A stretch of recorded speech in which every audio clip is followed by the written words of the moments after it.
আমার চ্যানেলে আপনাদেরকে স্বাগত। তো প্রথমে চলুন শুরু করা যাক মাইক্রোসফট ওয়ার্ড ডকুমেন্ট নিয়ে। মাইক্রোসফট ওয়ার্ড ডকুমেন্ট কি সেইটা বোঝার জন্য আমাদেরকে উইন্ডোজের একটি অ্যাপ যেটার নাম হচ্ছে ওয়ার্ড সংক্ষেপ সেটা জানতে হবে। তো চলুন এই ওয়ার্ডটা আমরা কিভাবে বের করবো বা কিভাবে ওপেন করবো সেটা দেখা যাক। প্রথম সার্চ বারে গেলাম, সার্চ বারে গিয়ে এখান থেকে আমরা ওয়ার্ড লিখবো। এই এখানে ওয়ার্ড লেখার পর আমাদের কি এখানে ওয়ার্ড আসছে, তাই তো? এটা আমরা ওপেন করবো, এই যেখানে ওপেন আছে ওপেনে ক্লিক করবো, আমাদের এই অ্যাপটা ওপেন হয়ে যাবে। এটা হচ্ছে মাইক্রোসফট অফিস ওয়ার্ড। তারপরে এখানে আমরা ডাবল ক্লিক করে এটা ওপেন করে নেব। তো চলুন আমাদের প্রথমে পরিচিতিটা শুরু করা যাক। প্রথমে আমরা উপরে দেখতে পাচ্ছি এটা হচ্ছে সেভ ফাইলের নাম, এখানে দেখা যাবে। এরপর এগুলো হচ্ছে কুইক অ্যাক্সেস টুলবার, এগুলো কিন্তু কাস্টমাইজ করা যাবে, তার জন্য এটার নাম কাস্টমাইজ কুইক অ্যাক্সেস টুলবার। এগুলো হচ্ছে বিভিন্ন পার্ট বা tab, home tab, insert tab, design tab, layout, এগুলো কিন্তু সবগুলা ট্যাব। একটা প্রত্যেকটা ট্যাবের ভিতরে আবার কি আলাদা করে সাবটাইটেল মেনু বার আছে, তাই তো?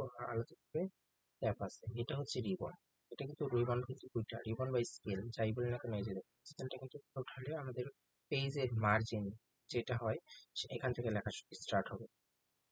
এই পাশেও আছে, এই দুইটা হচ্ছে রিবন। আর স্ক্রল বার হচ্ছে দুই পাশে।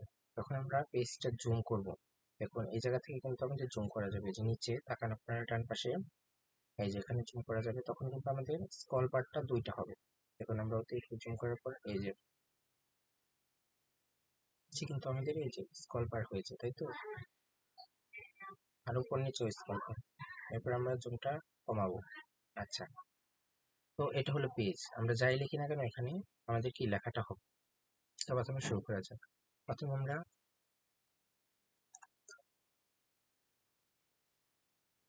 আমার এখানে লেখাগুলো সব অক্ষরে বড় হাতে হয়েছে। কেন হয়েছে? কারণ আমি শিফটে চাপ দিয়ে এগুলো লিখেছি।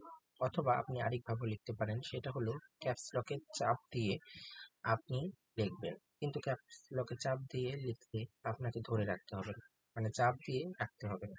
শিফটে আপনাকে চাপ দিয়ে ধরে তারপরে আপনার লেটারগুলো লিখতে হবে, তাহলে কিন্তু আপনার বড় হাতের লেখা হবে। তো এগুলো আমি ব্যাকস্পেস দিয়ে ডিলিট করে দিচ্ছি। তো আমি আরেকবার লিখছি। এখন কিন্তু আমি ক্যাপস লকে চাপও দিইনি, শিফটেও চাপ দিইনি, সেজন্য আমার ছোট হাতের লেখা হচ্ছে। তো এই লেখাটা খুবই ছোট, সাইজটা 14 আছে। কিভাবে বুঝলাম? এই যে এখানে ফন্ট সাইজ, এটা আমি একটু বাড়িয়ে দিলাম, যেমন আমি 48-এ দিয়ে দিলাম। আচ্ছা, এখন প্রথমে আমরা এই পাশে আছে পেস্ট, কন্ট্রোল ভি, কিবোর্ডে কন্ট্রোল ভি চাপলে পেস্ট হবে। এখন আমরা তো কিছু পেস্ট করিনি, সেজন্য এটা হাইড হয়ে আছে। তো চলুন আমরা এটা এটা আমরা কপি করি কন্ট্রোল সি দিয়ে। এই যে এটা হচ্ছে কপি, মানে কন্ট্রোলের কপির বার। আচ্ছা, কপি করলাম। এখন দেখুন এটা কি আনহাইড হয়ে আছে, কারণ কি আমরা কপি করেছি। এই যে এখানে যতবার আমরা পেস্ট করব ততবার কিন্তু এটা পেস্ট হবে। আচ্ছা, এরপরে আমরা কি করব? কাট করব। ধরুন এই সিডি এখান থেকে আমরা কাট করব। কাট করা কি মানে সরিয়ে না, মুভ করা যাকে বলে। এই যে কাটে আমরা ক্লিক করলাম কন্ট্রোল এক্স। এখন এইটা আমরা পেস্ট করতে যাচ্ছি। আমরা কি করলাম? স্পেস বারে ক্লিক করে আমরা এটা পেস্ট করব। এই যে দেখুন পেস্টে আমরা ক্লিক করলাম, যতবার পেস্টে ক্লিক করবো ততবার পেস্ট হবে। এটা হচ্ছে আমার format painter, control ultra C অথবা আল্ট্রা কন্ট্রোল ভি, এটার একটা চাপ দিলে আমাদের কি হবে? কন্ট্রোল সি হবে। আচ্ছা, এটা আমি পরে আসছি। এটা হচ্ছে ফ্রন্ট, আমাদের ফন্টের বিভিন্ন টেক্সটের বিভিন্ন কি আছে, বিভিন্ন স্টাইল আছে। এটা হচ্ছে টাইমস নিউ রোমান, এই দেখুন বিভিন্ন স্টাইল। এগুলো কিন্তু ক্লিক করছি কিন্তু হচ্ছে না। কেন হচ্ছে না? আমরা লিখলে হবে। এই দেখুন লিখছি, আমাদের নতুন আসছে। কিন্তু প্রথমে আমাদের এই এই লেখাগুলো আমরা চাচ্ছি যে এই এ বি সি ডি এই লেখাগুলো যাচ্ছে আমরা ওই ফন্ট করতে। তাহলে আমাদেরকে সিলেক্ট করতে হবে, সিলেক্ট করে এরপর আমরা বিভিন্ন সাইজ দেবো। এই যে দেখুন বিভিন্ন স্টাইল হচ্ছে,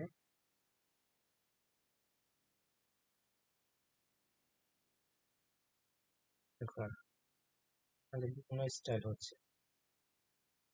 এদিকে আরো আছে, এই যে আমাদের কি স্ক্রল বারটা এদিকে জানলে আমাদের অসংখ্য এখানে কি আছে, স্টাইলিশ আছে। আচ্ছা, আমি এটা করেছি। এখন কি হচ্ছে এটা কি বি, কন্ট্রোল পি, এটা হচ্ছে বোল্ড। বোল্ড মানে কি গাঢ় করা। এই যে দেখুন আমরা সিলেক্ট করে বিতে চাপ দিলাম, হোল্ড হয়ে গেল। এখন এটা কি আই মানে ইটালিক, কন্ট্রোল আই, এখানে ক্লিক করলে ইটালিক হরফে হয়ে যাবে।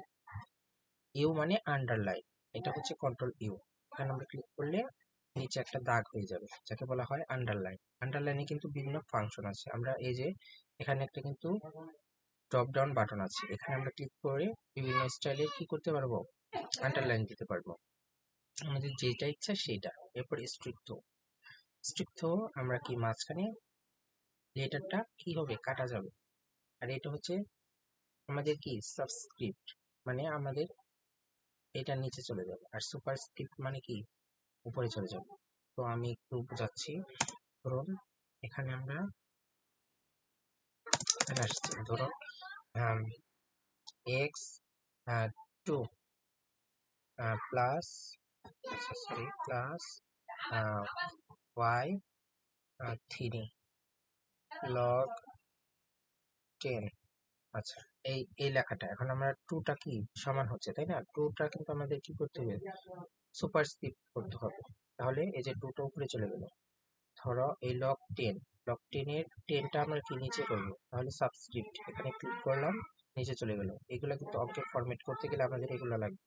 এটা উপরে দেবো 3, তাহলে কি আমাদের এগুলা দেওয়ার জন্য সাবস্ক্রিপ্ট সুপারস্ক্রিপ্ট দেওয়ার জন্য কিন্তু এগুলার প্রয়োজন। এরপরে আমাদের কি, এখানে আমাদের সাইজ, ইনক্রিজ ফন্ট, আমরা যদি লেখার সাইজ বাড়াতে চাই, লেখার সাইজ কিন্তু অনেকভাবে বাড়ানো যায়। এই যে বললাম প্রথমে এখানে 14 ছিল, আমরা 48 করেছি, এখানে কিন্তু বাড়ানো যায়। এরপরে এখানে কমানো যাবে, ঠিক আছে।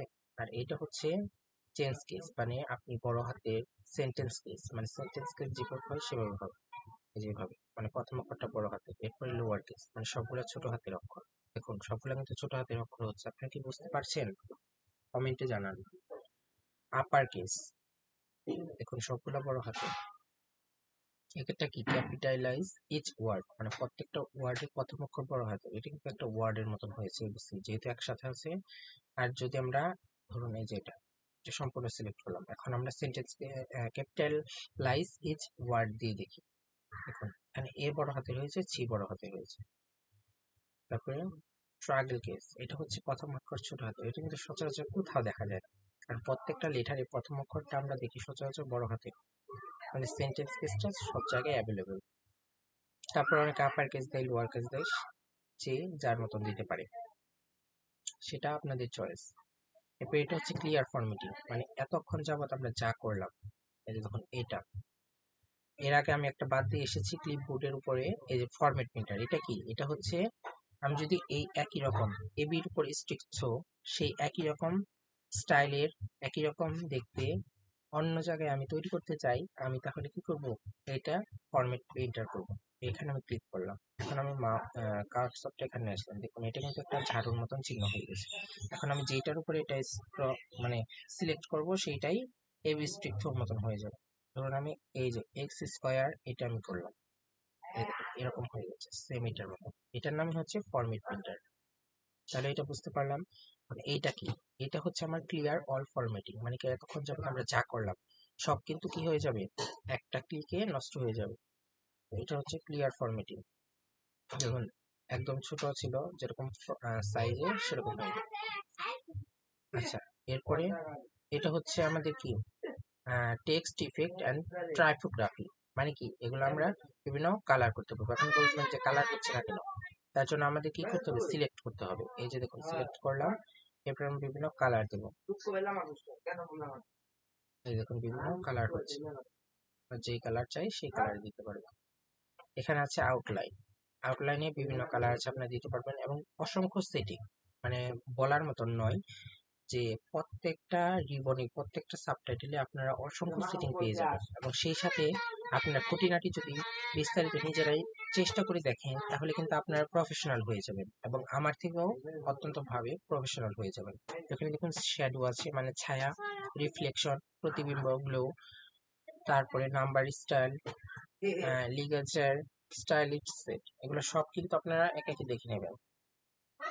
এরপরে এটা কি, এটা হচ্ছে আপনাদের হাই টেক্সট কনটেক্সট অনলি, এটা কি আমাদের হাইলাইট হবে।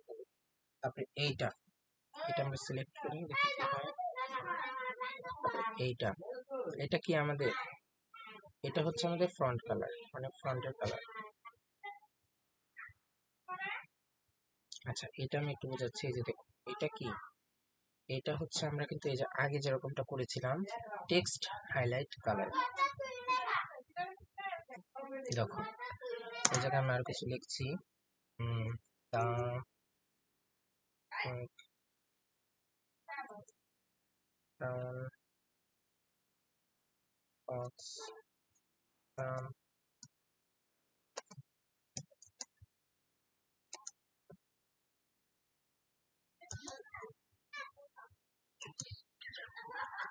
Lazy dog. দেখুন, আমরা বাউন্ড fox jumps over the lazy dog, এটার কিন্তু এই যে মাঝখানে কিন্তু ফাঁকা আছে। আমি একটু জুম করে দেখাচ্ছি। এই যে দেখুন, এটা কিন্তু ফাঁকা আছে।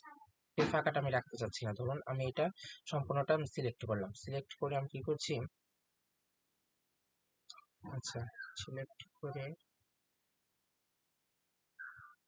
এটা তো টেক্সট কালার হয়ে যাচ্ছে।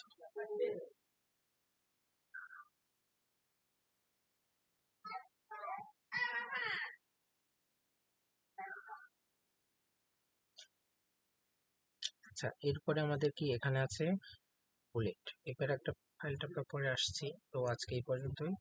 Bye bye.